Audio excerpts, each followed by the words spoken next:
कोई शादी करे तो पूछते बच्चा कितना काबिल है, पढ़ा लिखा है, कितना है, क्या है, अम्मा का नाम क्या है, बाप का नाम क्या है, मामू की तरफ, ददियाल की तरफ क्या रिश्ता है, इन्हों उससे ज्यादा पूछ रहे। ये कोई तरीका है बोलो आप? ये मजाक है ये।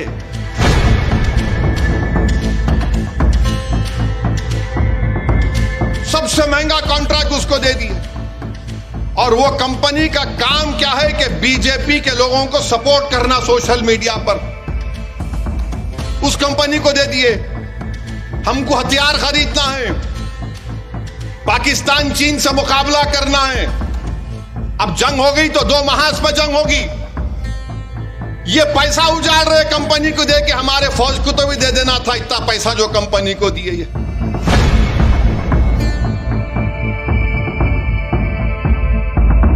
ये 18 पेजेस का फॉर्म है पोर्टल के ऊपर। कितने?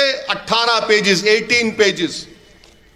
आप देख लो लॉगिन पेज से लेके, इसमें एक एक ऐसा सवाल आपसे पूछा जा रहा है। मकसद एक ही है कि आप अपनी प्रॉपर्टी को पोर्टल पर रजिस्टर ना कराएं। नवंबर तक नहीं कराए तो कोई भी वक्फ की प्रॉपर्टी नहीं रहेगी। मिसाल के तौर पर ये आलीशान मस्जिद है, अभी हजरत बता रहे थे 400 साल पुरानी है। इसमें पूछा गया कि इसको कब बनाया गया था, एग्जैक्ट डेट बताओ आप। मेरे पास तो इल्म जफर नहीं है, शायद लौबाली साहब किबला के या पहुंचे हुए बुजुर्ग होंगे। साहिब मजार के पास जाके पूछे तो उन्होंने बोल सकते होंगे, मेरे को तो नहीं मालूम। अब 400 साल पहले एग्जैक्ट डेट नहीं, टेंटेटिव डेट बताओ। कहां से बोलेंगे रे प्यारे? 400 साल पुराना कहां से टाइम लाएंगे? ऐसा तो जा तो नहीं सकते ना।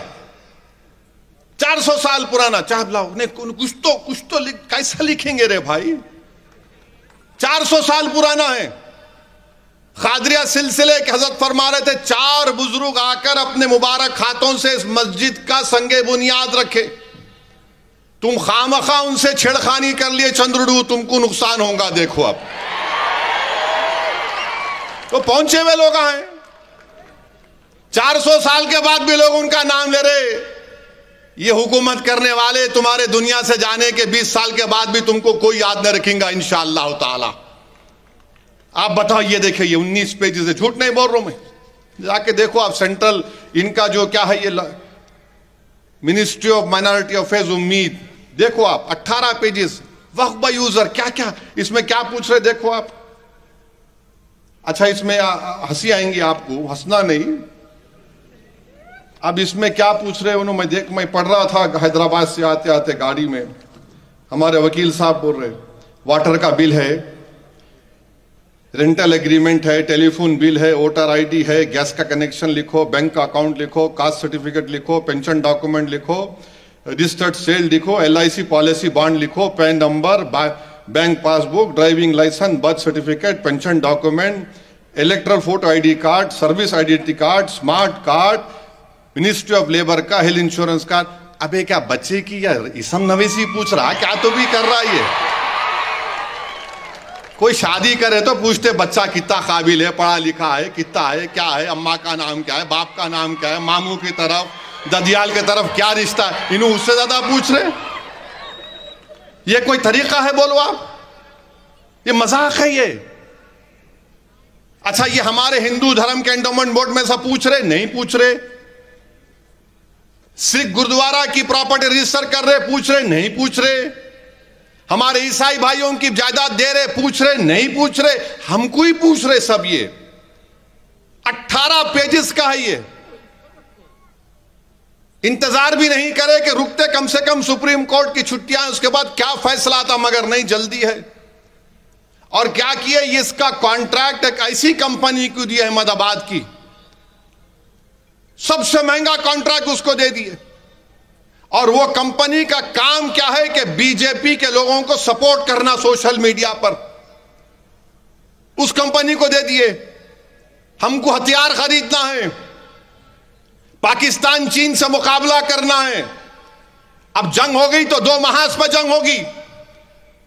ये पैसा उजाड़ रहे कंपनी को दे के, हमारे फौज को तो भी दे देना था इतना पैसा जो कंपनी को दिए ये, मगर नहीं दे दिए। अच्छा अब आप देखो 15 साल से वेमसी का पोर्टल चल रहा है, 15 साल से, 15 ईयर से, उसका क्या होगा? उसको आप इंप्रूव कर सकते थे वेरिफिकेशन प्रपोज करके, उसका वर्क फ्लो इंट्रोड्यूस कर सकते थे आप रेवेन्यू ऑफिशियल को बता के। अब मोदी हुकूमत ने एनआईसी को हुक्म दिया कि उस वेमसी पोर्टल में ऐड एंड एडिट फैसिलिटीज को खत्म कर दो। वेमसी पोर्टल में जो ऐड एडिट फैसिलिटीज थे उसको नहीं होना चाहिए। तो अब जो वेमसी का ऑनलाइन सिस्टम है, स्टेट वक्फ बोर्ड को परेशानी होगी, 8 अप्रैल से गजट आ गया ये।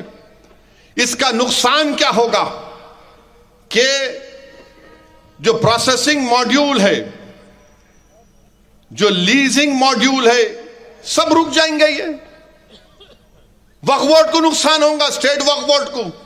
चंद्रबाबू नायडू को अगर इतना बोलते मैं आईटी आईटी आईटी, अरे क्या होगा फिर? तो मेरे अजीज दोस्तों और बुजुर्गों, इसकी सच्चाई यही है। और फिर इसमें पूछा जा रहा कि आपकी जमीन क्या आदिवासी इलाके में है? अरे भाई, अगर आदिवासी इलाके में है तो क्या संविधान का आर्टिकल 25 वहां पर लागू नहीं होता? 14 लागू नहीं होता? 15 लागू नहीं होता? 26 लागू नहीं होता? 29 लागू नहीं होता? क्या बोलो हमको आप। और कांग्रेस के एक एमपी हैं लक्षद्वीप से, हमदुल्ला सईद उनका नाम है, आदिवासी है उन्होंने, क्या उनके ऊपर लागू नहीं होगा? वो आदिवासी है तो क्या वो अपनी जायदाद अल्लाह के नाम पे वक्फ नहीं कर सकते? वो उनके बाबा 9 बार के एमपी थे, सईद साहब, अल्लाह उनकी मग़फ़िरत करे। आदिवासी है, क्या आदिवासी है तो क्या करना है?